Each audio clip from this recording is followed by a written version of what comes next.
Halo semuanya, perkenalkan saya Haliza Humairo. Dalam rangka memenuhi prasyarat kelulusan mata kuliah Kewirausahaan 2, saya akan mempresentasikan laporan bisnis yang telah saya buat. Bisnis yang saya buat bernama Cambalin, dengan tagline-nya, pedasnya bikin lagi. Cambalin merupakan usaha sambal botolan yang saya inisiasi untuk dijadikan usaha sampingan saya sebagai pegawai kantoran. Lalu, mengapa sambal? Seperti yang kita tahu, hampir semua orang Indonesia pasti suka sambal. Sebagai orang Indonesia, seperti ada yang kurang rasanya kalau makan nggak pakai sambal. Ada 322 olahan sambal tradisional di seluruh Indonesia yang menjadikan sambal makanan khas Indonesia dan disukai berbagai macam kalangan. Lalu masalah sambal di era ini, yang pertama, tidak adanya waktu untuk membuat sambal. Yang kedua, sambal tidak bisa bertahan lama. Yang ketiga, kadang menggunakan bahan yang tidak berkualitas. Lalu, pengemasan yang kurang menarik.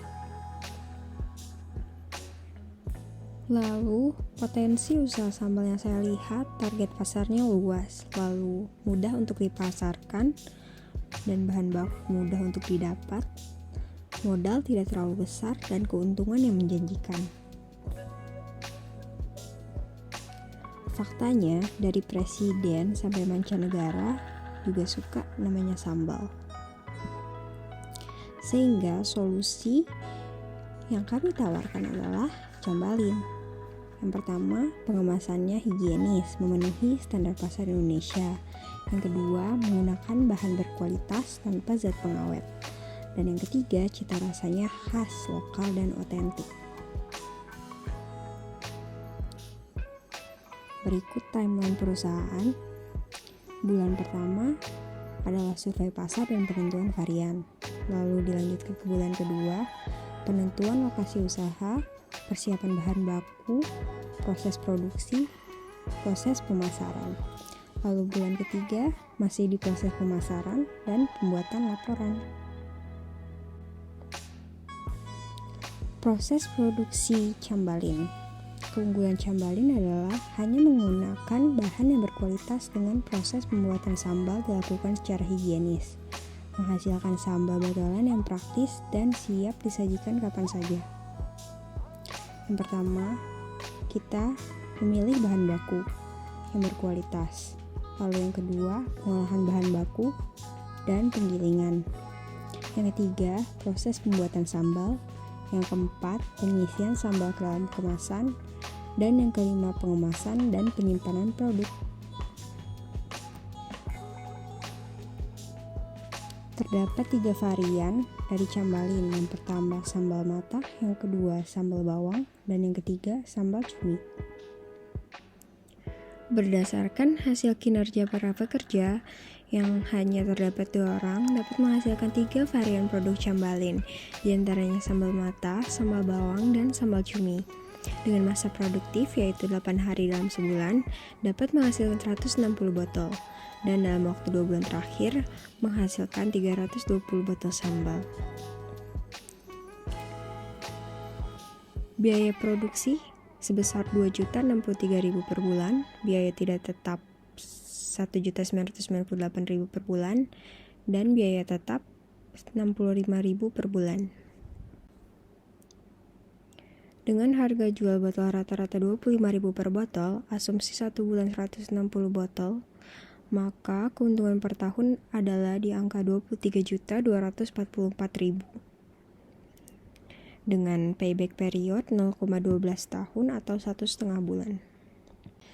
Pimpinan usaha dipegang oleh saya sendiri yang merangkap bagian keuangan, bagian operasional dan tenaga kerja, dan bagian produksi oleh Muhammad Rafi Fadli, merangkap bagian pemasaran dan merangkap tenaga kerja.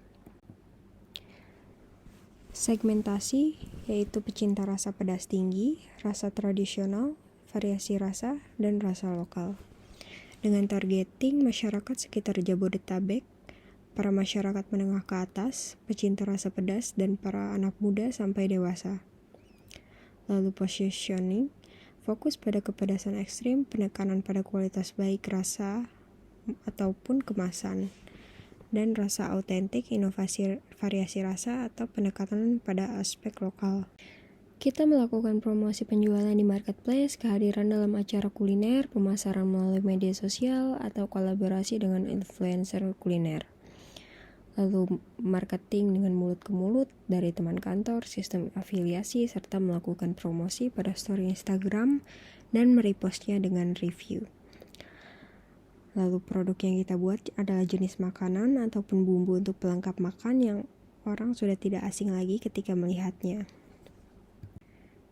Kesimpulannya, kurangnya tenaga kerja dari usaha ini mengakibatkan load kerjaan yang cukup banyak per orangnya, dan di beberapa kesempatan dalam cabang pengoperasian sedikit terbengkalai, dan menjadi kurang untuk memikirkan strategi pemasaran guna menjual Cambalin dalam berbagai channel.